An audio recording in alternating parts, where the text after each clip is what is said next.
Oi, irmãos. A paz, irmãos. Boa noite. Que maravilha, né? Ter o netinho aqui nesse culto hoje com a gente, né? Que coisa boa. O vovô fica feliz, viu, por você estar aqui com a gente hoje.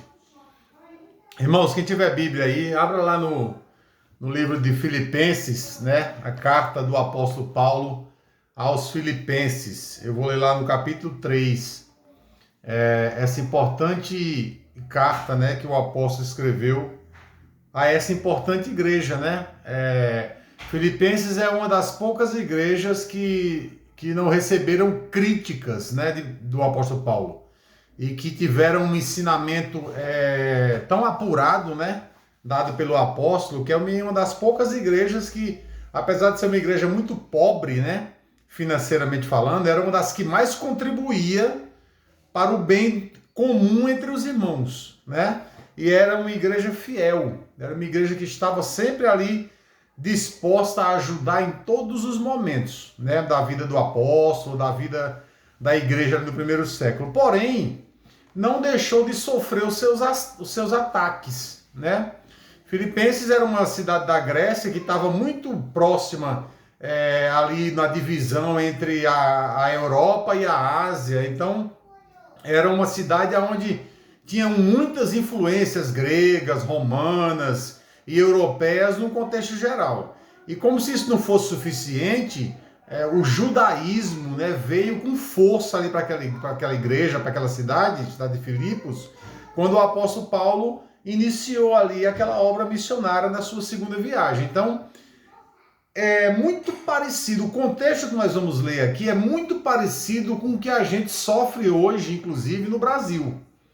Porque, assim como lá em Filipos, as influências religiosas eram tantas que, de certa forma, deixou a igreja confusa. É o que acontece muito hoje também no Brasil. Você se vira para um lado, alguém diz uma coisa, você se vira para o outro, tem outra instituição dizendo algo totalmente diferente daquilo que aquela outra disse, e aí se vira para outra, é outra doutrina. Então é muito parecido o contexto religioso em si, é muito parecido. Porque, irmãos, uma coisa a gente tem que colocar na nossa cabeça de uma vez por todas. A carta de Filipenses, ou qualquer outra carta do apóstolo Paulo, ou qualquer outro livro da Bíblia, não foi escrito para a gente. Nós não somos o destinatário. Os destinatários era aquele povo lá no Oriente há 2000 anos atrás. Nós nos beneficiamos das informações que ali estão escritas e elas nos alcançaram, e isso nos traz um ensinamento tremendo de como viver hoje aqui na Terra. Mas nós não fomos os destinatários diretos. É por isso que quando a gente lê a Bíblia, qualquer parte dela, principalmente o Novo Testamento, a gente tem que saber separar o que é doutrina, o que é cultura e o que é costume. Porque se não fizer isso, cai nesse erro que a gente vê constantemente acontecendo o tempo todo aí. Um monte de gente ensinando cultura e costume lá do Oriente, aqui no Ocidente, uma coisa que já não cabe, e ainda forçando as pessoas a viver uma coisa que ninguém é capaz de viver. Então, o que interessa para nós nas Escrituras Sagradas, o que interessa para nós no Novo Testamento é a doutrina, a cultura que eles viviam naquela época, os costumes que eles tinham, para nós não importa. Eu não estou nem um pouco afim de viver a cultura e nem os costumes daquele povo daquela época. O que importa para nós é a doutrina, porque a doutrina como foi pregada lá para eles é a mesma doutrina que tem que servir para nós hoje em dia. Então nós vamos ler aqui o capítulo 3 e nós vamos ver que Paulo está falando sobre doutrina e os cuidados que a igreja precisa ter com as influências religiosas que estão à sua volta, querendo o tempo todo tirar a nossa atenção de Cristo, do espiritual, da ressurreição, do eterno, para aquilo que é físico, para aquilo que é temporal, para aquilo que é carne. É essa a luta do crente o tempo todo. Tem sempre uma influência religiosa tentando tirar a nossa atenção de Cristo e colocar no homem. E é isso que Paulo vai dizer aqui, e eu queria ler com os irmãos o capítulo 3, tá? Eu vou ler o capítulo 3 inteiro. Vou ler bem devagar para a gente meditar bastante nesses versículos, tá? Diz assim, o versículo 1 do capítulo 3. Quanto ao mais, irmãos meus, alegrai-vos no Senhor. Não me aborreço de escrever novamente as mesmas coisas para vocês.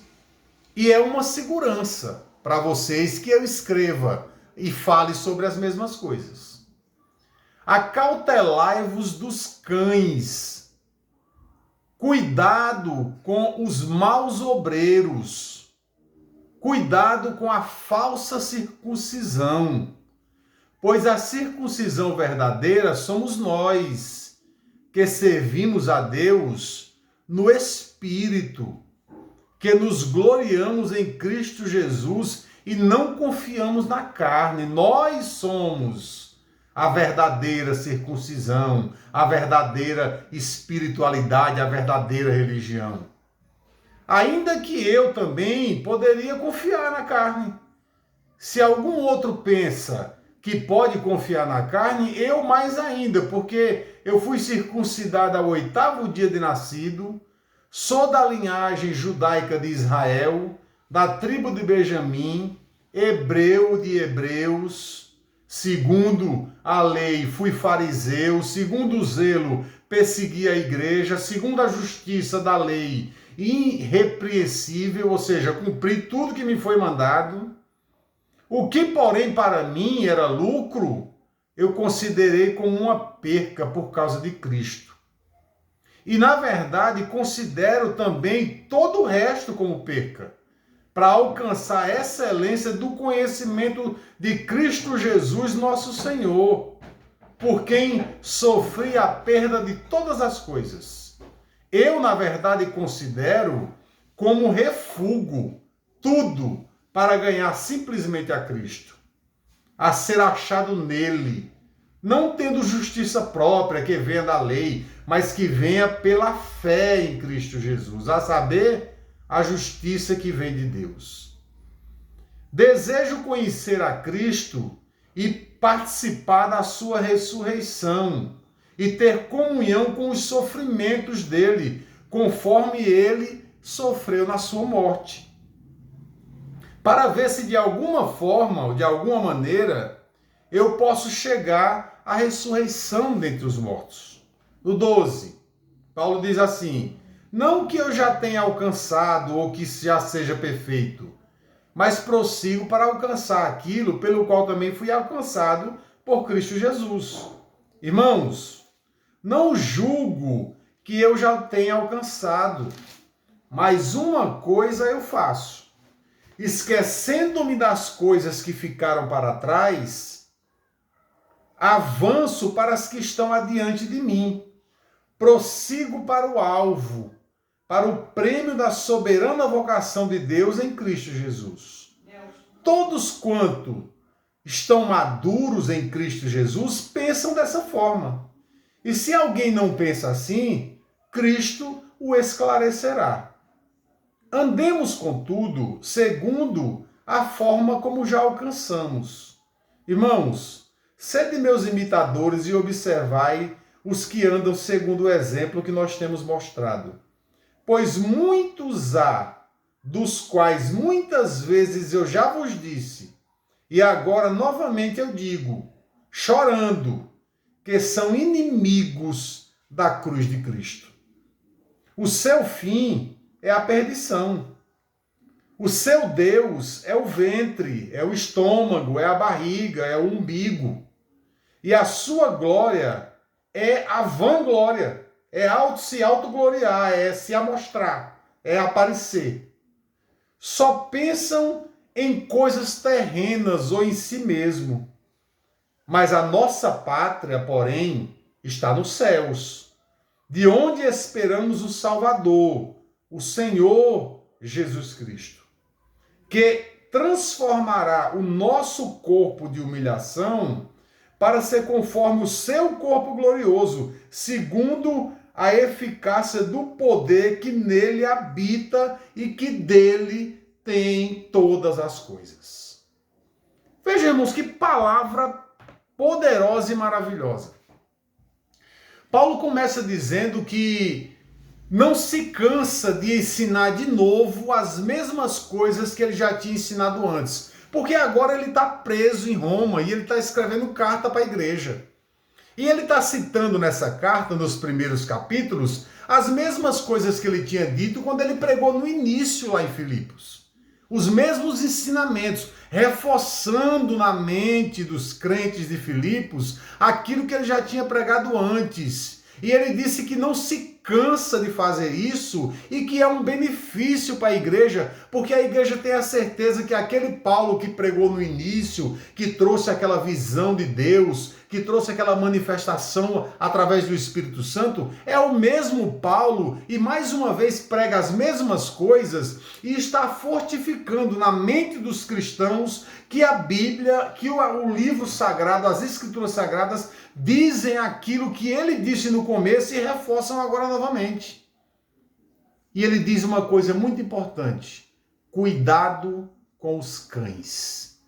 Cuidado com aqueles homens que praticam coisas más, que não confessam a Jesus vindo como carne e que não têm em Jesus, em Cristo, a benevolência da salvação.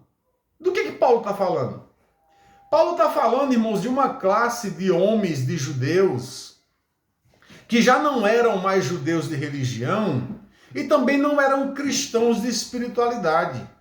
Porque por mais que fossem judeus de nascimento, eles tinham abdicado da fé que eles tinham puramente como judeu e diziam eles que criam em Cristo, que criam em Jesus como Messias. Mas ao mesmo tempo que eles confessavam Jesus como Messias, diziam que todos aqueles que se converteram a Cristo tinham que cumprir a lei de Moisés, os 10 mandamentos.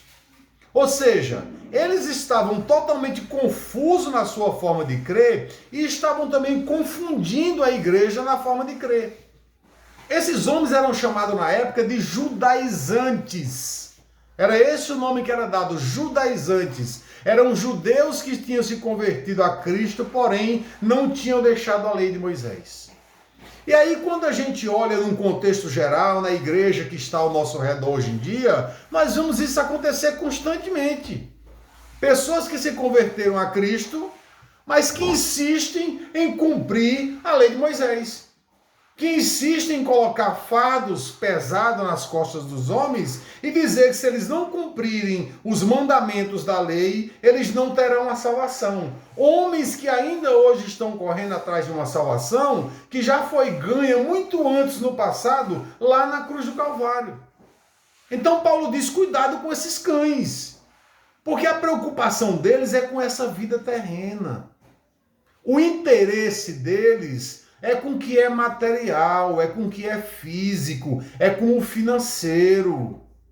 O que eles querem, na verdade, é fazer com que vocês sejam presa sua. É manipular a mente de vocês, é dirigir vocês numa direção em que agrade unicamente a eles, porque o Deus deles é o ventre. Eles só pensam no próprio estômago. Eles não estão preocupados com uma vida do porvir que nós acreditamos e queremos alcançar. Que a nossa pátria, na verdade, está no céu, de onde vem o nosso Senhor e transformará esse nosso corpo de vergonha, esse nosso corpo de carne, esse nosso corpo de pecado, num corpo glorioso igual ao seu.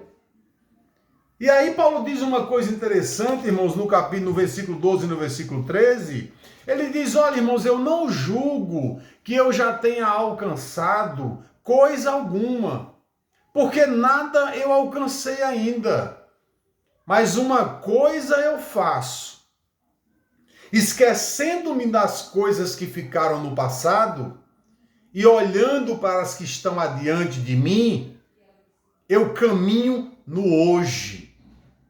Eu caminho no hoje na esperança de ganhar a ressurreição em Cristo. Então, o que Paulo está ensinando aqui, além de ter cuidado com a falsa religião, além de ter cuidado com aqueles que só querem se aproveitar da situação atual para tentar levar você por um caminho que não é o caminho de Cristo, que não é o caminho do Pai, do Filho nem do Espírito Santo, que não é um caminho espiritual, é apenas um caminho terreno, material, físico, financeiro. Além de Paulo estar preocupado com a parte espiritual, onde você deve adorar somente a Cristo, na pessoa bendita do Filho, ele também nos ensina uma coisa poderosa. Ele nos ensina, irmãos, como a não adoecer num mundo doente como o que a gente vive. Na época de Paulo, as pessoas já estavam adoecendo muito, mentalmente falando. Você imagina 2000 anos depois como é que nós não estamos hoje em dia? Hoje em dia nós temos doenças espalhadas pelo mundo que são de origem mental e acabam depois vindo para o corpo, que para a ciência é nitidamente aprovada e conhecido como se a gente tivesse uma doença mental e viesse para o físico. A gente psicossomatiza os males da nossa mente. Hoje em dia as doenças que reinam no mundo ou é a depressão ou é a ansiedade. E a depressão, por que a depressão existe? Aonde é que se concentra a depressão? Em tudo que o ser humano se liga referente ao seu passado. Então tudo que você perdeu, tudo que você passou de decepção, um casamento que não deu certo, um emprego que não deu certo, um dinheiro que foi perdido, um emprego que foi perdido, você se concentra tanto nas coisas do passado, você está tão ligado às coisas do passado que aquilo perturba tanto a tua mente que te leva a ficar deprimido, deprimida, te leva à depressão. Ou então, do outro lado, no outro extremo, você está tão preocupado com as coisas que vão acontecer no futuro, você está tão ligado nas coisas que vão acontecer no futuro, que você passa a ter uma ansiedade. E aí você começa a ter problemas físicos, a desenvolver palpitações do coração, a desenvolver pressão alta, a desenvolver diabetes, enfim. Tudo começa na nossa mente e depois a gente psicossomatiza e vem para o nosso corpo. Pode ver que as pessoas que têm depressão, elas têm sintomas físicos constantes, assim também como as pessoas que têm ansiedade. E tudo isso, lá no fundo, somos nós que provocamos para a nossa vida quando nós estamos ligados demais no passado ou quando nós estamos preocupados demais com o futuro. É por isso que Paulo ensina um remédio, irmãos, que cura a nossa mente. Veja o que Paulo está ensinando aqui. Ele disse o seguinte: ele disse que deixa as coisas do passado para trás, ele esquece as coisas que passou e ele aguarda as que estão por vir, praticando somente as coisas no dia de hoje, no presente. Paulo não está mandando ninguém ser irresponsável, mas o que ele está dizendo para a gente hoje aqui, o que o Espírito Santo está dizendo através dessa mensagem, é que nós não podemos acessar o passado e mudar as coisas. Qual é a única forma que nós podemos ter acesso às coisas que já passaram? O dia de ontem. Qual é a única forma que eu posso ter acesso ao dia de ontem? É com as minhas lembranças. Mas eu não posso mudar nada no que aconteceu ontem. Posso? Não. Eu não posso mudar absolutamente nada no que aconteceu ontem. Então por que eu vou ficar preocupado pensando nas coisas do que aconteceu ontem, se eu não posso fazer nenhuma mudança lá? Então o que eu tenho que fazer com as coisas que aconteceram ontem? Se foram muito boas, guarda como lembranças no teu coração. Se não foram, faz como Paulo, esquece. Esquece as coisas do passado. Ah, mas no meu caso eu fico preocupado com o que vai acontecer amanhã. Você consegue acessar o amanhã? Você consegue fazer alguma mudança no amanhã? O que é que lá em João está escrito, quando nós lemos, perdão, lá em Pedro está escrito nas cartas? Pedro diz assim, lançai toda a sua ansiedade sobre o Senhor. Então as pessoas têm adoecido porque não têm lançado a ansiedade sobre Deus. Têm se preocupado com o que vai acontecer amanhã. E Jesus ensinou que o amanhã cuidará de si. O amanhã cuidará do seu mal. O que nós precisamos nos preocupar é com o hoje. É com o agora. Então quando a gente pensa no eterno, a gente percebe que o eterno está mais próximo da gente do que a gente imagina, irmão. Paulo fala sobre herdar a ressurreição, sobre viver o eterno agora, e se você parar para pensar, nós estamos muito próximos desse eterno agora. Porque se nós não podemos fazer nenhuma mudança no passado, porque ele já passou, e nós também não conseguimos mudar nada no futuro, porque o futuro simplesmente ele não existe, o amanhã ele não existe. Porque quando nós chegarmos amanhã, chegamos no outro dia, já é o hoje de novo, é o agora. Não existe o amanhã enquanto ele não chega, e quando ele chegar, ele é o hoje, é o agora. Então, o que nos sobra para viver é viver o agora. E viver o agora em Cristo Jesus. Viver o agora alicerçado nessa fé que Paulo diz que não é material, é espiritual. Então, nós precisamos deixar de lado os amuletos. Nós precisamos deixar de lado aquela crença que diz para nós que se eu pensar demais ou eu meditar demais nas coisas que passaram, eu posso receber um perdão. Você não precisa meditar em nada que passou, o perdão já te é dado. Ah, mas se eu planejar demais o meu futuro, as coisas vão dar certo. Eu não estou dizendo para você não planejar, mas não se preocupa com o teu futuro, porque ele não existe. Ele ainda vai chegar dependendo do que você programe hoje. Então a preocupação do apóstolo para aquela igreja e a preocupação do Espírito Santo para a nossa vida é que a gente viva o hoje, é que a gente se preocupe com o hoje, é que a gente olhe para as pessoas que estão ao nosso lado hoje, é para que a gente abrace os que estão à nossa volta hoje. Não é para se preocupar com o que passou, é para esquecer o que passou. Não é para se preocupar com o que está por vir, é para trabalhar o dia de hoje, porque o amanhã... A Bíblia diz que só a Deus pertence.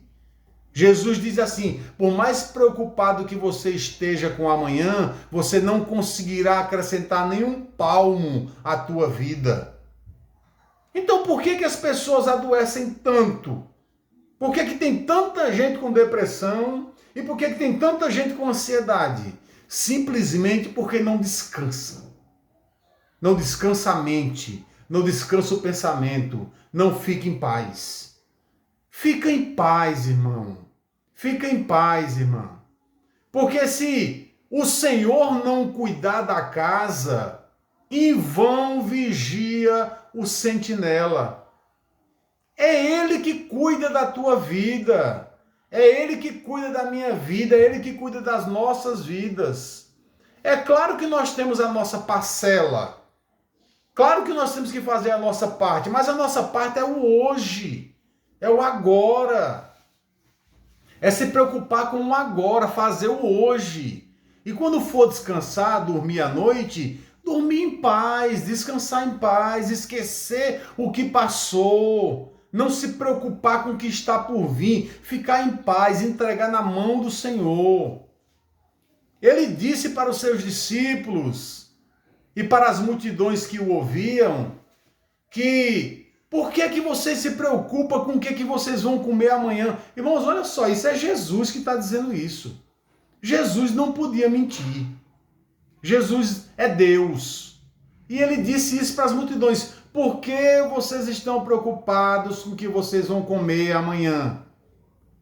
Olhem para os pássaros do céu, que não plantam, que não colhem, que não guardam em celeiro. Alguns deles morrem de fome? Não, porque Deus prepara todos os dias a refeição que eles têm que comer. E vocês valem muito mais do que esses pássaros que estão no céu. Por que vocês estão preocupados com o que vocês vão vestir? Com a vestimenta de vocês? Olhem os lírios do campo, como são belos. Nem Salomão, em toda a sua glória, conseguiu se vestir como nenhum deles. E esses lírios aí, amanhã ou depois alguém vai arrancar e vai lançar no forno. Vocês valem muito mais do que esses lírios. E Deus sabe, muito antes de vocês precisarem o que é que vocês precisam. Então, muitas vezes, quando nós nos preocupamos muito com o que passou, ou nos preocupamos muito com o que está à frente por vir, nós não conseguimos receber as bênçãos, e Tiago diz que nós não conseguimos receber as bênçãos porque pedimos mal ou pedimos unicamente para gastar de forma inadequada. Nós não sabemos como pedir.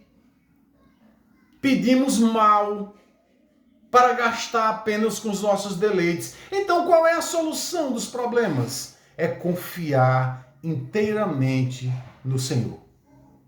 É entregar na mão dele inteiramente a sua vida. Vejam que Paulo, quando escreveu essa carta para Filipos, ele estava preso em Roma, com a sua morte decretada, e a morte dele era iminente. Não tinha uma data certa para ele morrer. Já tinha sido decidido qual era o tipo de morte. Ele ia morrer decapitado, iriam arrancar a cabeça dele com um machado, que era assim que eles faziam lá. Mas ninguém tinha determinada data. No dia que o juiz amanhecesse de mau humor, de bom humor, ele ia decidir e falava, pega Paulo e mata hoje. Era iminente a sua morte. Paulo não sabia quando ia morrer. Mas para alguém que sabe que vai morrer, sabe até o tipo de morte que vai morrer, e está na prisão, e todos os dias de manhã, quando o galo canta e ele acorda, pode ser aquele dia, o dia da sua morte, Paulo estava muito tranquilo. Paulo não estava preocupado com o que passou, porque ele sabia que o passado já tinha passado e ele não tinha mais dívida nenhuma, porque Cristo tinha pago todas as suas dívidas. E Paulo também não estava preocupado com o futuro. Que futuro era esse de Paulo? Da morte. Ele não estava preocupado porque ele já tinha decidido no seu coração que o seu viver era Cristo e o seu morrer era lucro. Porque segundo o mesmo Paulo, escrevendo a outra igreja, ele disse que era incomparavelmente melhor morrer e estar com Cristo do que estar aqui. E que o estar aqui ainda era alguma vantagem, porque ele estava militando e trabalhando a favor da igreja. Mas era inigualavelmente melhor partir e estar com Cristo. Então eu te pergunto, irmão e irmã, qual que é a tua preocupação? O que está deixando você inquieto? O que está deixando você sem dormir, sem se alimentar direito? Ou o que está te deixando ansioso, ansiosa demais? Você vai conseguir mudar alguma coisa com a tua ansiedade? Você vai conseguir alterar alguma coisa no teu passado? Com as tuas preocupações? Não, não vai. Então cuida de você, cuida da tua vida, cuida dos teus, da tua casa. Rir mais, se diverte mais, goza mais a vida de uma forma mais aberta, mais solta, mais legal. Porque Jesus quer isso para você. Jesus quer que você seja alegre. Jesus quer que você seja feliz. Jesus quer que você aproveite a vida o máximo enquanto vida você tiver. Ele não quer te ver cabisbaixo, triste, chorando pelos cantos, sem se alimentar direito ou ansioso por alguma coisa. Não é essa a vontade de Deus para as nossas vidas. A vontade de Deus para as nossas vidas é que a gente vive, que a gente viva bem. É que a gente viva em amizade, em amor. É que a gente curta os dias que a gente tem aqui na terra e viva bem. Ajudando o outro, às vezes sendo ajudada pelo outro, se juntando com alguns irmãos e indo fazer uma boa ação em algum lugar, ou alguns irmãos se juntando e vindo fazer uma boa ação na tua casa e com você, cantando, se divertindo, dando risada.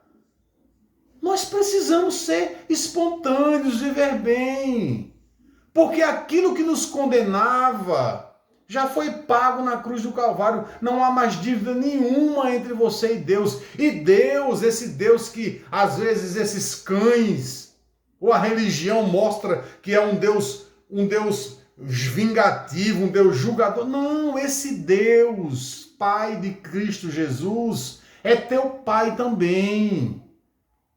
Jesus Cristo conseguiu na cruz do Calvário que você fosse adotado e se fizesse parte da família do céu. Então você é filho e filha de Deus. Então quando você falar com Deus, não fala como que está falando com o patrão, como que está falando com o chefe, como que está falando com o carrasco. Fala como você está falando com o seu pai, porque ele é o seu pai.